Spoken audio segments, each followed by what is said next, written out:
Voilà, la bouteille est en place. Seulement, vous pouvez constater qu'il y a beaucoup de bulles. Alors qu'à celle-ci,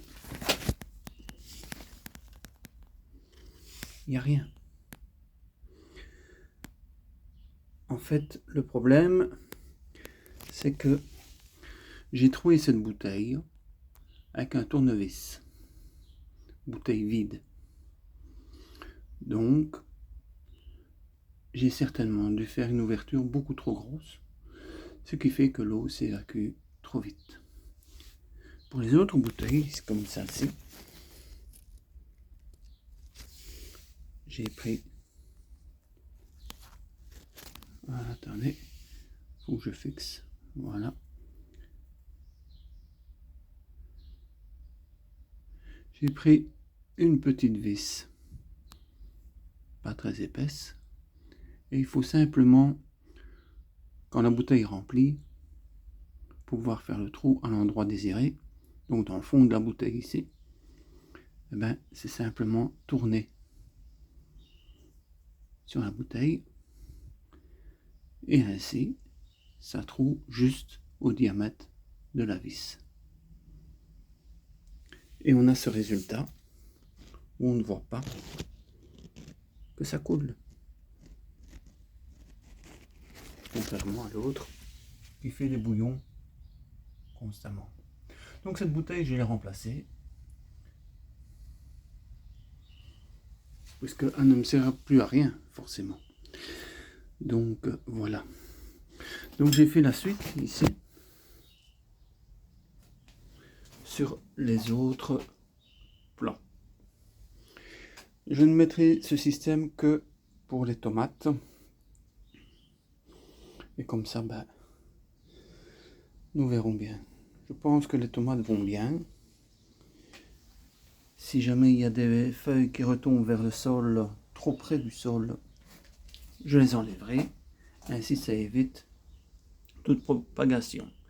Vous voyez que ici, j'ai laissé pour l'instant le système précédent. Ceci, c'est un plant de tomates Roma. C'est la première fois que je cultive. J'ai regardé un petit peu sur internet. Et là, ça reste en buisson. Et il faut laisser les gourmands à ce genre de plant.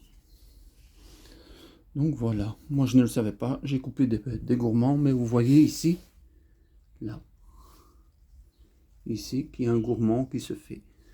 Donc voilà, apparemment la plante va bien, donc pas trop de soucis à se faire. Ici aussi, vous voyez, voilà, j'ai mis des haricots, beurre, que j'avais semé en jardinière et que j'ai repiqué après plus ou moins une semaine parce qu'ils étaient fort à l'étroit. Vous voyez ici des radis et là j'ai du basilic qui sort. Première fois que je fais du basilic. Donc voilà. Vous avez ici du céleri à couper et j'ai mis entre des haricots. L'idée maintenant, ce sera pour les années suivantes de aussi cultiver des pommes de terre en même temps que les tomates, puisque théoriquement je ne devrais pas avoir trop de problèmes. Vous voyez que entre les plants de tomates, j'ai quand même une grande distance, donc entre, je peux mettre mes pommes de terre. 2-3 plants par-ci, 2-3 plants par-là. Et voilà. On remplira la serre l'année prochaine en ayant une utilisation toute l'année en serre. J'ai 2 serres. Une de 9 mètres carrés qui est ici. Et la deuxième de 6 mètres carrés que je vais devoir transformer de la même manière que ceci. Donc quand je ferai le placement de mon compost, je referai une vidéo. À bientôt.